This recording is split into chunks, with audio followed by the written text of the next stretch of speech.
One of the most interesting features of Islam is that the less you study it, the more you apparently know about it.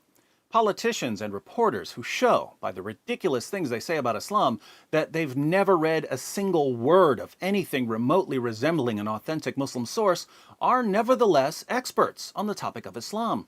I can't think of another topic like this. Imagine a world where people who've never studied biology, who've never taken a biology class, who've never read a book or even an article on biology, appeared on television every day to explain biology to us. That would be a strange world indeed. Usually, if you're going to be explaining a subject to your listeners, whether it's science or mathematics or history or philosophy, you're expected to have a certain level of proficiency so that you don't mislead people. But when we get to Islam, the less you've studied it, the more you're expected to explain it for others. Take Ramadan, for instance.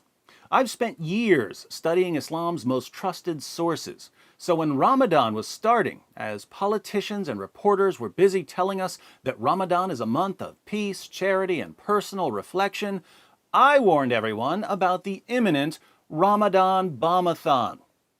Now, we're not even halfway through Islam's deadliest month, but if you have the slightest respect for the scientific method, you have to agree that my hypothesis has been overwhelmingly confirmed.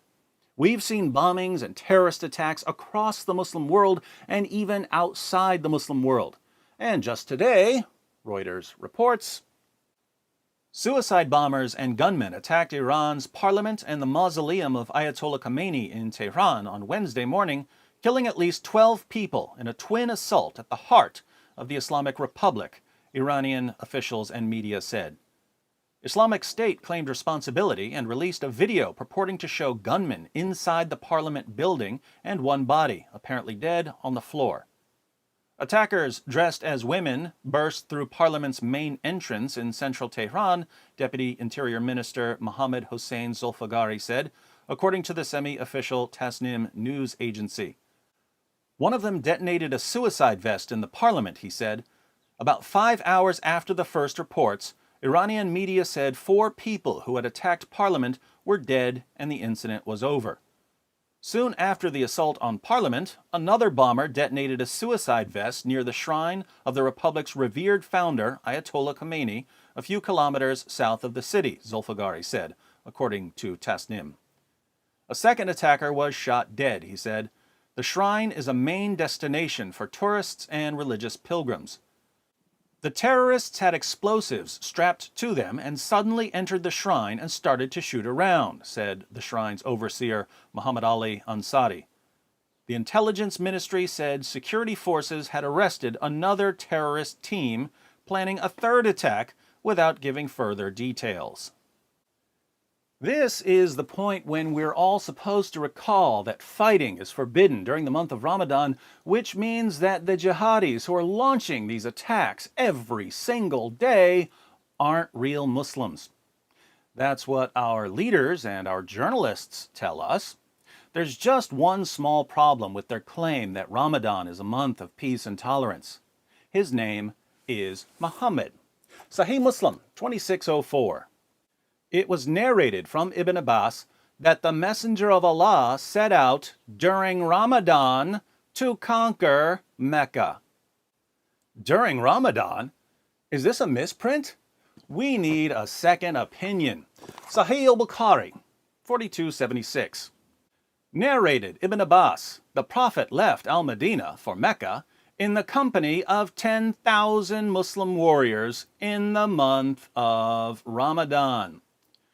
When did Muhammad decide to conquer Mecca? During the holy month of Ramadan. And when Muhammad and his army arrived with his 10,000 Muslim warriors, the Meccans surrendered. The Meccans were the ones who didn't want to fight. Now I'm confused. Muhammad not only waged jihad during Ramadan, he insisted that his most devout followers wage jihad with him during Ramadan. If I didn't know better, which I don't, I might conclude that Muhammad didn't get his information about Islam from 21st century politicians and reporters.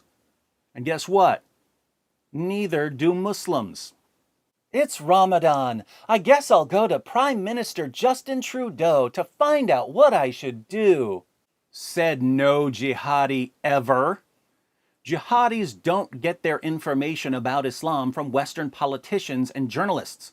So the endless claims about Islam being a religion of peace and Ramadan being a month of tolerance and introspection do absolutely nothing to stop terrorist attacks. All they do is convince gullible Westerners to shield Islam from criticism while jihadis plot their next attack. And where will that attack be? Find out next time in the ongoing adventures of the Ramadan Bombathon.